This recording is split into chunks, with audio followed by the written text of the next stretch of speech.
Saya berharap disinilah uji awal daripada seorang Prabowo.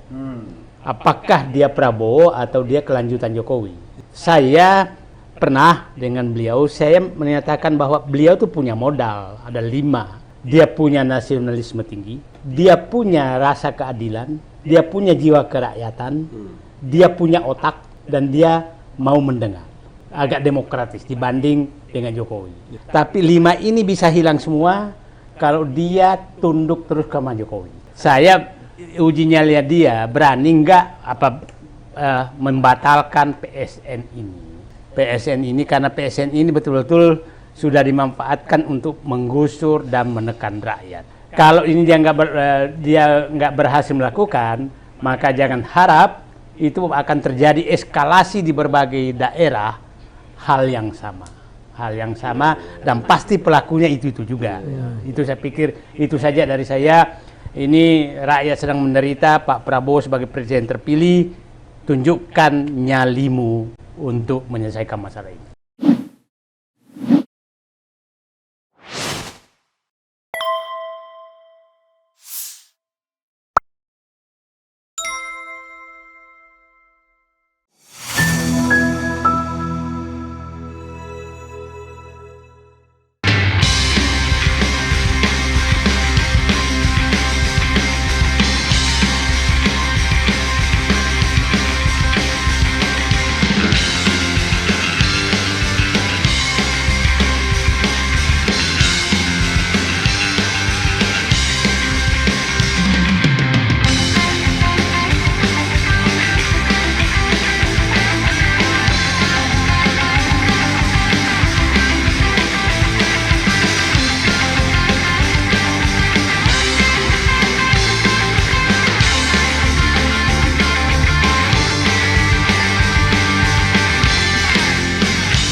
Saya menyaksikan betul penderitaan rakyat di depan mata yang disponsori oleh penguasa dan dilaksanakan oleh penguasa untuk kepentingan konglomerat.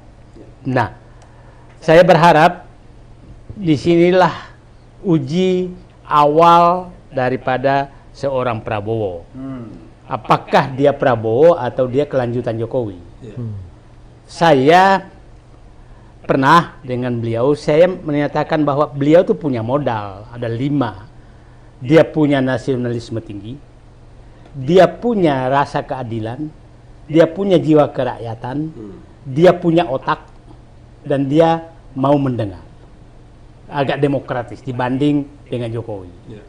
Tapi 5 ini bisa hilang semua kalau dia tunduk terus sama Jokowi. Ini 5 ini hilang semua. Saya malah skeptis. Sudah hilang ketika dia gandeng Gibran. Nah, sekarang saya bilang, saya ujinya lihat dia berani nggak membatalkan PSN ini.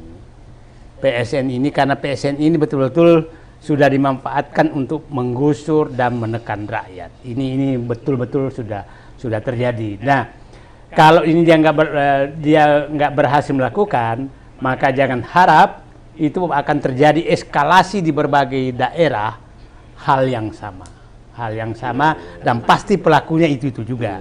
Itu saya pikir itu saja dari saya.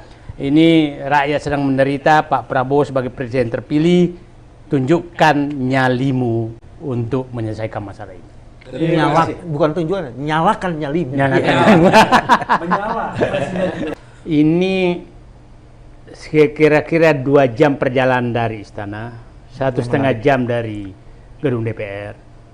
Terjadi penggusuran dan pengusiran rakyat oleh konglomerat yang difasilitasi oleh negara. Ini yang harus kita tanamkan. Dan itu ratusan ribu rakyat sekarang, itu saya cerita, saya mau ketemu mereka, itu pindah-pindah terus karena kita diintai terus. Sampai bilang, Pak, kami ini kencing di celana, Pak, karena Bapak mau datang. Saking ketakutan mereka. Itu, nah, cuma saya dapat informasi tadi dari lapangan, Pak, terus berteriak karena ada tanda-tanda mereka agak sembunyi lagi setelah Bapak teriak. Sementara. Nah, maksudnya terus kita teriak. Nah, kalau perlu menurut saya, ini teman saya sebagai pengacara ini mungkin tidak tahu apa yang terjadi di lapangan, sehingga masih mau menjadi pengacara terhadap perusahaan yang sedang menggusur rakyat. Saya hanya ingin menyentuh hati nurani dia bahwa ini sudah terjadi pelanggaran HAM di sana. Ya, bukan lagi itu hak asasi manusia karena harus menjual. Bayangkan Pak Refli, itu ada kampung karena nggak mau menjual tanahnya, itu dipagar beton sekelilingnya sehingga kalau siang tuh kayak neraka karena nggak ada lagi angin. Nggak ada lagi angin. Sawah saya, ada sawah saya sedikit situ. Itu karena saya beberapa orang nggak mau jual, itu irigasinya ditimbun oleh pengembang. Nah, itu irigasi negara loh, bukan irigasi dia, negara dulu yang bikin gitu loh. Jadi, nah ada beberapa daerah sudah banjir kan ditimbun kiri kanan. Jadi memang sudah terjadi penyiksaan orang di sana, dan menurut saya mereka sudah dikatakan terus kalau nggak mau menjual nggak apa-apa, kamu menderita aja. Nah, akhirnya ya diajaklah berantem, apa namanya, bujuk-bujukan macam-macam. Dan bayangkan Pak di sana, tadi kalau Pak Bung Refli punya tanah dan saya bonceng Bapak ke kantor pembebasan tanah, maka saya dapat Rp2.000 per meter. Oke. Bayangkan sebagai itu maklar, ya? sebagai pembonceng.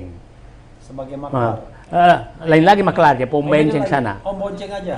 Nah, pembonceng ini iya, maksudnya. pembonceng motor, nganterin aja. Ngojek itu.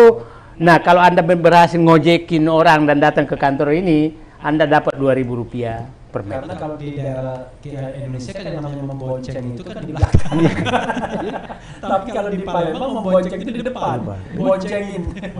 Jadi kalau ada satu objek pembebasan tanah itu yang turun beratus-ratus, berlapis, ada rata, ada camat, Wah. semua ikut. Karena itu meter. Iya, meter. Nah, itu jadi di sana tuh preman-preman ada, udah macam-macam lah. Jadi kalau gimana nih? Saya perlu kita mengundang ini? Saya pikir perlu untuk menggugah hatinya. Menggugah hatinya karena saya mungkin beliau nggak paham. Kalau kita undang penasihat hukum, harus ada daeng, biar ada ininya. Ada counternya. Ada counternya. Otomatis. Iya. Nah, karena saya takutnya dia nggak paham apa yang terjadi. Iya. Dan susah membantah karena saya mengalami. Saya mengalami gini. Itu sekitar 3-4 tahun lalu. Saudara saya datang, Pak, mau nggak dijual tanah? Jual aja lah. Dia nyari lah penjual, pembeli. Ternyata langsung ketemu via PT ini. Langsung dikasih uang ke saudara saya itu, ini pegang dulu deh. Terus saya mikir, ini kok aneh. Saya batalkan kan. Langsung ini saudara saya ini dipanggil polisi. Dianggap menyelundupkan uang. Padahal orang ini nggak minta uang kok. Cuma pegang dulu deh. Nah, caranya begitu. Jadi aparat lincah sekali melaksanakan tugasnya kalau PT ini menginginkan, gitu loh. Kalau PT ini menginginkan, saya cerita tadi, ada orang punya lahan sekian hektar, setelah dia hanya mau lepaskan sebagian, maka dipanggil penyidik. Akhirnya dia lepaskan karena nggak tahan. Itu bayangkan 1 kali 24 jam kan orang kampung nggak tahan. Nah, jadi ada kelincahan juga aparat untuk membantu menakut-nakuti rakyat. Itu yang terjadi. Ini kalau mau di ini kita sampai berapa jam? Kayaknya perlu closing statement ya. Ya, closing statement. Masuk waktu closing statement sekarang ya. Silakan. Mau sekaligus. Saya bagian pertama. Saya terakhir nanti closing. Iya, siap. Bagian pertama sih, keadilan sedang ditonjok bertubi-tubi di wilayah yang tak jauh dari istana. Hanya 2 kilometer, bukan 2 kilometer, 2 jam perjalanan dari istana. Mustahil rezim tidak tahu. Nah, satu itu. Mustahil, lanjutin Bang Yusuf nih, mustahil tidak ada keterlibatan istana dalam seluruh proses ini. Lebih tajam lagi. Dan bahkan kemudian aparat dimobilisasi untuk terlibat dan sebagian masyarakat juga diberikan iming-iming untuk mendapatkan keuntungan dan bahkan mendapatkan keuntungan sehingga mereka menjadi bagian yang tak terpisahkan. Ya. Sementara rakyat yang sebagian besar hidup dari pusat kita nggak sebut lagi ibu kota ya, daerah khusus Jakarta ini, itu sebenarnya menerima ketidakadilan yang sangat dahsyat sekali. Dan mereka tidak mempunyai saluran untuk mempersoalkan itu. Terjadi proses penyelundupan hukum, dan penyelundupan hukum ini bagian dari proses korupsi dan juga mempunyai wajah kejahatan hak asasi manusia. Ini terjadi. Dan sekarang hari ini kita seolah-olah dibungkam untuk tidak bisa berteriak itu karena kita diserbu juga dengan berbagai masalah lain. Jadi pilihannya memang harus terus mempersoalkan itu. Dan mudah-mudahan channel ini bisa menjadi bagian penting untuk menyuarakan ketidakadilan itu, karena ini kalau didiamkan 2 jam dari pusat kekuasaan saja terjadi kayak gitu, apalagi 5 jam dan 7 jam sampai 10 jam di luar pusat kekuasaan, itu kejahatan makin merajalela luar biasa. Walaupun jauh belum tentu presiden tidak tahu, tapi mungkin tutup mata. Yes. Sama juga 11-12 jauh.